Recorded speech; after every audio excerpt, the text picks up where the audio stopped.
So a large number of you have been asking me if I have been listening to the Telepathy Tapes. Hi, if you're new here, my name is Nimue. I'm a professional psychic intuitive, spirit medium, and channel.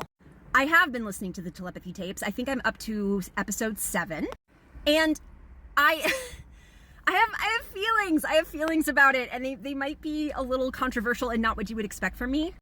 I want to start with the positive, which is that it's been extremely validating for a lot of people in the autistic community, a lot of parents of nonverbal autistic children. This has been a huge relief, I think, for a lot of people to see this taken seriously. I like the reach that this podcast has as far as introducing people to the concept of telepathy, higher consciousness, giving more validity to the nonverbal autistic community as a whole.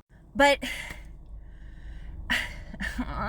look, I have beef with scientific materialism, and I always have. Like, since I was little. Like, since they tried to teach me as a little kid that none of this shit was real. Specifically, I remember being so angry that my teachers were trying to teach me that animals didn't have emotions or feeling or language, because I knew instinctively that was a bunch of bullshit. And I remember feeling so vitriolic and so combative, where it's like, oh, just because you can't see it with your system of understanding the world doesn't make it not true. And the same is true for nonverbal autistics.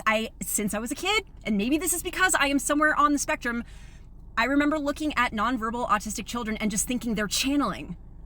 They're tuned into something higher. Nothing about the Telepathy Tapes so far, and I'm not done, nothing has been a surprise for me.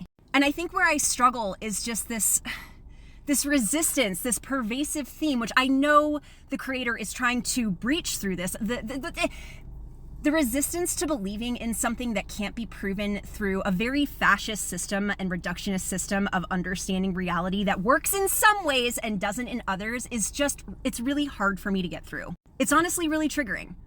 It's triggering in a way that I did not expect, because I have such a hard time with people that refuse to even entertain the idea that this is a real thing. Like the fact that that woman lost her fucking license or her ability to practice certain kinds of science. She was completely dragged through the mud because she dared to even research this stuff.